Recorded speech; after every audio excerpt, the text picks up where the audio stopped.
तो पहले अक्षय कुमार पुत्र आदि के शोक से मंदोदरी व्याकुल थी। अब अपना जो भविष्य है वह भविष्य वैधव्य विचार कर व्याकुल हुई।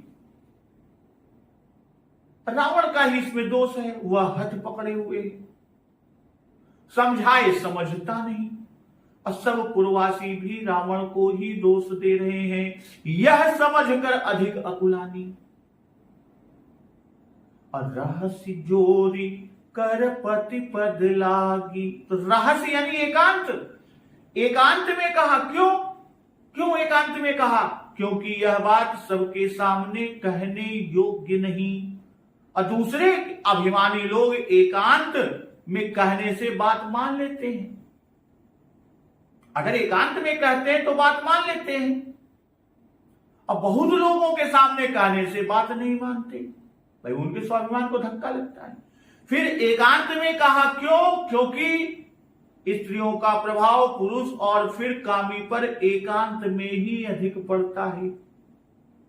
दूसरों के सामने कहती और वह न मानता तो अप्रतिष्ठा भी होती मंदोदरी की। इसी तरह हनुमान नाटक में भी एकांत में ही हाथ जोड़कर विनय करना कहा है। पद लागी पांव पकड़कर समझाना स्त्री का धर्म है, गही कर चरण नारी समझावा। नीति रस पागी कि रावण अनीति करता है, बड़े से वैर करना अनीति है। और वही आगे कहती है कि कंत करस हरिसन परिहरहु, मोरे कहायति हित ही धरहु।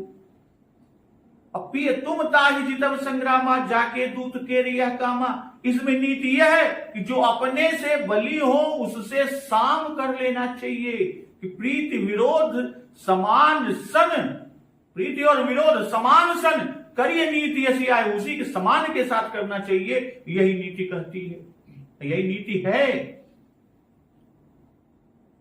और वाल्मीकि रामायण में कि जो राजा समयानुकूल शत्रु के साथ संधि और विग्रह करके अपने पक्ष को दृढ़ करता है, वह भारी ऐश्वर्य को प्राप्त करता है।